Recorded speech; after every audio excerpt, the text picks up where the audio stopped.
अगर मैंने मुस्लिम लीग को वोट देना है तो मैं अपने टर्म्स में मुस्लिम लीग को वोट दूंगा ना। मैं नून लीग के टर्म्स पे आके नून लीग को वोट कैसे देता? तो अब मैं समझता हूँ कि जो हमारा डायलॉग कमेटी है, ये जो सुस्तरवी है, ये जो डिले हुआ है, ये जिस डायलॉग कमेटी की नॉन सीरियसनेस की वजह से है। नून लीग को वोट दूंगा तो अपनी शराइत पर दूंगा, चेयरमैन पीपल्स पार्टी बिलावल भुट्टो जरदारी ने वाजे कर दिया। मीडिया से गुफ्तगू में बोले, अवाम ने किसी एक जमात को अक्सरियत नहीं दी। अगर हुकूमत साजी का अमल ताखीर का शिकार हुआ तो जमहूरियत का अमल रुक जाएगा। पीटीआई ने हमसे कोई रब्ता नहीं किया। बिलावल भुट्टो ने जुल्फ़िकार अली भुट्टो रेफरेंस को अदलिया का इम्तिहान करार दे दिया। कहा, ये नहीं कह सकते कि पुरानी बात हो गई, इंसाफ नहीं मिल सकता। उम्मीद है अदलिया फैसले से दायरे पर लगे दाग को धोएगी।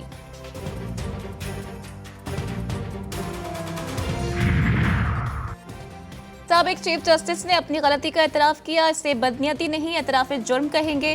चीफ जस्टिस के जुल्फ़िकार अली भुट्टो रेफरेंस की समाअत के दौरान रिमार्क्स। कहा, क्या भुट्टो के सफाज और सुप्रीम कोर्ट के लिए साख बहाली का मौका नहीं? मार्शल लॉ इनफरादी फैसला है, इसे फौज बतौर इरादा नाफिज नहीं कर सकती। हमारा इख्तियार समाअत बिल्कुल वाज़े है, 2 बार नज़रसानी नहीं हो सकती। हम इस केस में लकीर कैसे खींच सकते हैं? अगर मैं दबाव बर्दाश्त नहीं कर सकता तो मुझे अदालती बेंच से अलग हो जाना चाहिए। इलेक्शन कमीशन को बुलाएं इधर और उनको कहें कि जो मैंडेट है, जो चोरी किया गया, वो वापस करें। इसके बगैर सर कोई चारा नहीं है, इनारकी होगी खुदा न खास्ता। सेनेट इजलास में भी इंतखाबात में मुबैना धांधली की गूंज। अरकान फट पड़े। बैरिस्टर अली जफर का इलेक्शन कमीशन हुक्काम को ऐवान में बुलाने का मुतालिबा। बोले, पीटीआई का मैंडेट वापस किया जाए, ऐसा ना हुआ तो अनारकी होगी। एक बहुत बड़ा जुर्म हुआ जिसने मुल्क की बुनियादें हिला दी।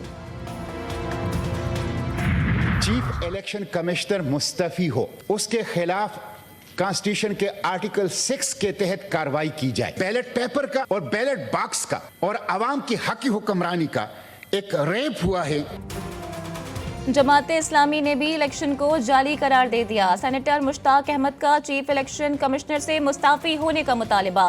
कहते हैं कि उनके खिलाफ आर्टिकल 6 के तहत कार्रवाई की जाए। लियाकत चिट्ठा ने इलेक्शन कमीशन का कच्चा चिट्ठा खोल दिया। मजीद कहा, ट्विटर इसलिए बंद है कि दाल में कुछ काला नहीं, पूरी दाल ही काली है। जो कमिश्नर रावलपिंडी चट्टा है, किसी हद तक तो कच्चा छट्टा इस इलेक्शन का उसने खोल दिया था। बलूचिस्तान से बाप और बेटा ड्रग माफिया और अफगानी और खैबर पुख्तनख्वा पेशावर से अफगानी, वो इस इलेक्शन के अंदर जो अफगान नेशनल हैं, पाकिस्तानी नहीं है, वो भी पाकिस्तान की पार्लियामेंट में आए हैं। 2024 का हमने रोना रोया, लेकिन काश हम 2018 का भी जिक्र करते। 2018 में जो कुछ हुआ वो तारीख का एक स्याह बाब है। शायद आज भी हुआ हो, और अगर आज हुआ है तो वो पूरे मुल्क में हुआ है। वो सिर्फ पंजाब में नहीं हुआ, वो खैबर पख्तूनख्वा में भी हुआ है। अगर यहाँ पे एक इलेक्शन कमिश्नर है तो क्या खैबर पख्तूनख्वा में इमाम काबा ने इलेक्शन कराए हैं? क्या केपीके में यही चीफ इलेक्शन कमिश्नर नहीं था? क्या केपीके में इमाम काबा ने इलेक्शन कराए हैं? अगर धांधली हुई है तो फिर हर जगह हुई है। लीगी सेनेटर इरफान सिद्दीकी का पीटीआई सेनेटर्स पर जवाबी वार। बोले, 2024 के इलेक्शन पर रोना पीटना शुरू कर दिया। थोड़ा जिक्र 2018 का भी कर लेते। 2018 में हमारी सजाओं पर कहकहे लगाए जा रहे थे। आज बानिए पीटीआई, 2018 में नवाज शरीफ जेल में थे।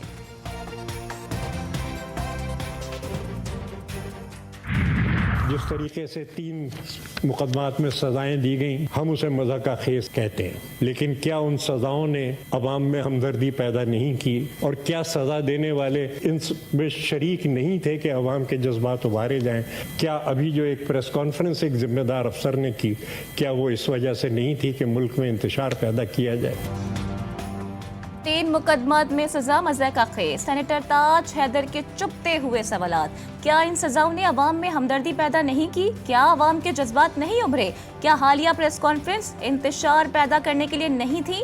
जियाली रहनुमा का सेनेट में इज़हार ख्याल। मुखालिफिन से फॉर्म 45 लाने की अपील। धांधली साबित होने पर नशिस्तें छोड़ने की भी पेशकश। हक तलफी हुई है, और जहाँ जहाँ हक तलफी हुई है पाकिस्तान पीपल्स पार्टी उनके साथ खड़ी है। और अगर हमने कोई सीट ली है धांधली के जरिए, फॉर्म 45 लेके आए, हम वहाँ से हटने को तैयार हैं और हम जो हैं वो उस सीट पे बाई इलेक्शन कराने को तैयार हैं।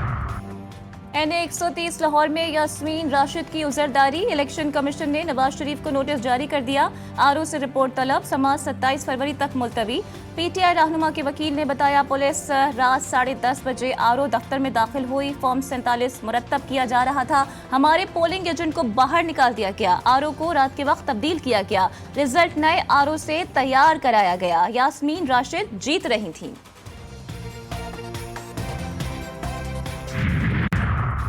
इंतखाबात में मुबैना धांधली पर एहतजाज। GDA का मोरो में धरना। कौमी शहरा ब्लॉक कर दी। मुजाहिरीन से पीर पगाड़ा, राशिद, महमूद सोमरो, अयाज लतीफ पलीजो, जुल्फकार मिर्जा और दीगर खिताब करेंगे। कोयटा में 4 जमाती इत्तेहाद का DRO ऑफिस के बाहर धरना आज भी जारी। मुजाहिरीन की शदीद नारेबाजी।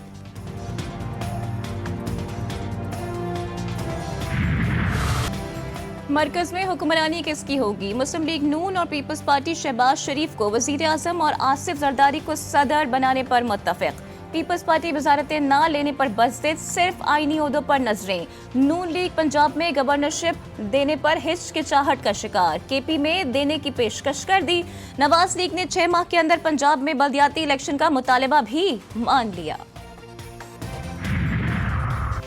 जुडिशल कॉम्प्लेक्स तोड़ फोड़ का केस। रहनुमा PTI फारूक हबीब केस से डिस्चार्ज। फारूक हबीब की गिरफ्तारी मतलूब नहीं। तफ्तीशी अफसर का ATC में बयान।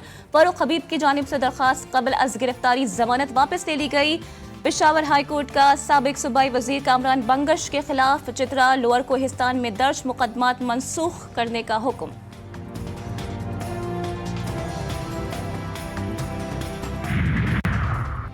कराची में पोलिंग स्टेशन पर तोड़ फोड़ का इल्जाम। सियासी जमात के नामजद उम्मीदवार कादिर मंदुखेल पर मुकदमा दर्ज। वोटों की गिनती के दौरान मुश्तिल हुजूम, शोर शराबा करते हुए मेरे कमरे में दाखिल हुए।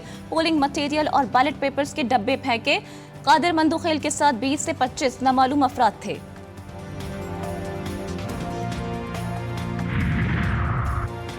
अवाम को बिजली का एक और झटका देने की तैयारी। 1 माह के लिए बिजली 7 रुपये 13 पैसे फी यूनिट तक महंगी करने की दरख्वास्त नेपरा में जमा।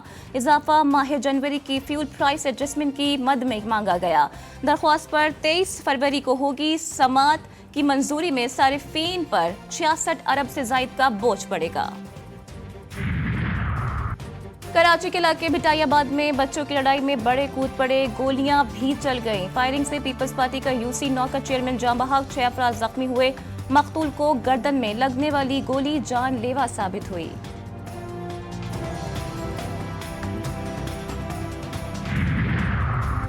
लाहौर में अमीर बलाच टीपू पर फायरिंग की वीडियो। मंजर-ए-आम पर टीपू टरकावाले के बेटे पर शादी से जाते हुए हमला किया गया। पुलिस की तहकीकात जारी। गोगी भट्ट के घर पर छापा। शूटर मुजफ्फर हुसैन की चौथी बीवी को भी शामिल तफ्तीश कर लिया गया। तैफी और गोगी भट्ट ग्रुप के कई कारिंदे भी जेर हिरासत। लाहौर में एक ऑनलाइन टैक्सी ड्राइवर का कत्ल। ताज बाग के रिहायशी अब्दुल रहमान की लाश पतूकी से मिली। जिस्म पर तशद्दुद के निशानात भी पाए गए। गुरसा का कहना है कि मकतूल गुज़िश्ता रात शादरा से ओकाड़ा राइड लेकर गया था। मुस्लिम टाउन में तेज रफ्तार कार ने पुलिस एहलकार को कुचल डाला। हादसे में मोटरसाइकिल पर सवार पुलिस एहलकार जाँ बहक। पंजाब में खतरनाक नमूनिया। मजीद 13 बच्चों की जिंदगियां निगल गया। रवा साल अमवात की तादाद 404 हो गई। 304 नए केसेस रिपोर्ट। आम मार्केट में वैक्सीन और अद्वियात नापैद। कराची की NED यूनिवर्सिटी में सिंध पब्लिक सर्विस कमीशन के तहत एंट्री टेस्ट मुलतवी। उम्मीदवारों का पारा हाई। इंतजामिया के खिलाफ नारे।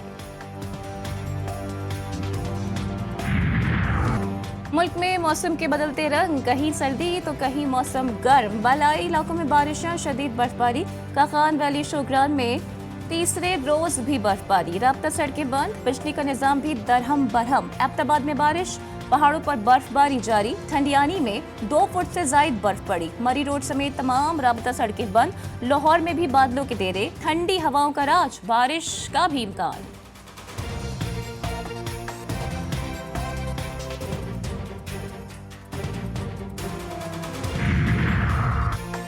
आलमी अदालत इंसाफ में फ़लस्तीन में इसराइली कब्जे के खिलाफ दरख्वास्त की समाअत। फ़लस्तीनी इंतजामिया के वज़ीर ख़ारजा रियाज अल मालिकी के दलाइल। फ़लस्तीनी इलाकों से इसराइली कब्जे के फौरी और खैर मशरूत खात्मे का मुतालिबा।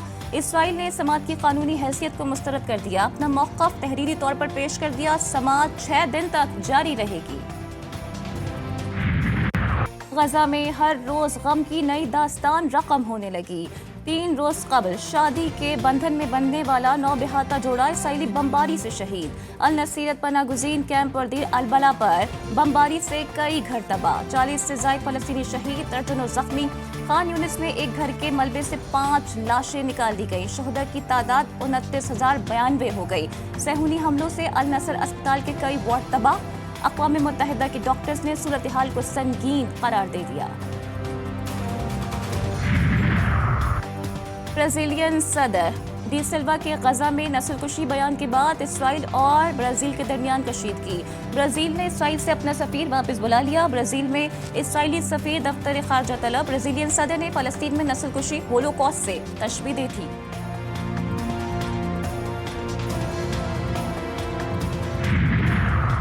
अमेरिका की मुख्तलिफ रियासतों में शदीद बर्फबारी, सैकड़ों परवाजें मनसूख, लाखों अफराद बिजली से महरूम। स्कूल्स भी बंद कर दिए गए। New York, Ohio, Pennsylvania, Illinois, Missouri में कई फुट बर्फबारी से मौसम मजीद सर्द हो गया।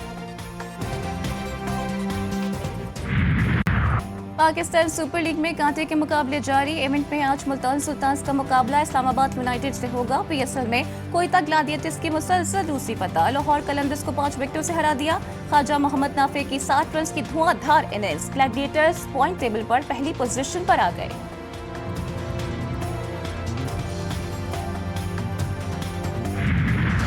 मुश्किल ट्रैक पर ड्राइवर्स का नया इम्तिहान। चोलिस्तान में डेजर्ट रैली का आगाज। गैर मुल्की रेसर्स भी हिस्सा लेंगे। गाड़ियों के रजिस्ट्रेशन 21 फरवरी से। क्वालिफाइंग राउंड 22 फरवरी से स्केड्यूल्ड। 23 फरवरी को प्रीपेड कैटेगरी का पहला राउंड होगा।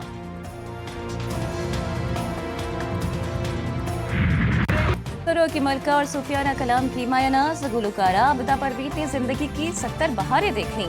1977 में रेडियो पाकिस्तान हैदराबाद से गुलकारी का आगाज करने वाली आबिदा परवीन ने मुमताज सूफी शोरा, बाबा बुल्ले शाह, अमीर खुसरो, शाह अब्दुल लतीफ भिटाई, सच्चे समद, भगत कबीर और दीगर शोरा के कलाम गाए।